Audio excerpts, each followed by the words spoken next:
Барлықтарыңызға сәлем. Бүгін сіздерге жұмсақ өте дәмді бауырсақтың рецептімен бөлісемін.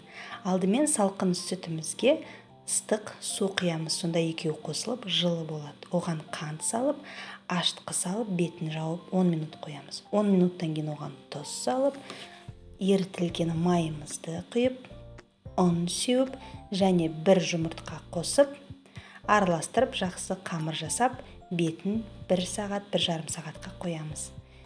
2 есе көтерілген қамырымызды жайып, алдымен шелпек жасау үшін неше шелпек жасайық, сонша дөңгелек бөліп алып қалып, қалғаннан осындай ешқандай кесе, стакан пайдаланбай, осылай қолмен доп-домалақ бауырсақтар жасап аласыз.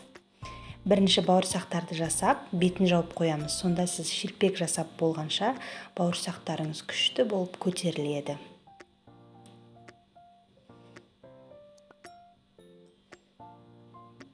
Енді дәл солай шелпектерімізді жайып, олардың да бетін жауып қоямыз. Майымызды қыздырып, шелпектерімізді пісіріп аламыз. Одан кейін көтеріліп тұрған бауырсақтарыңызды пісіріп аласыз.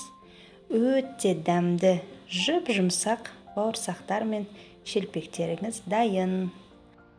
Қамырдың құрамында жұмыртқа болғандықтан бауырсақтар, шелпектер өте тез қызарады. Сондықтан оттың астын кішкене орташа қылып басып қойыңыз. Видео ұнаса лайк басып, комментарий жазыңыздар. Жасап көріңіздер. Назарларыңызға рахмет. Ас болсын.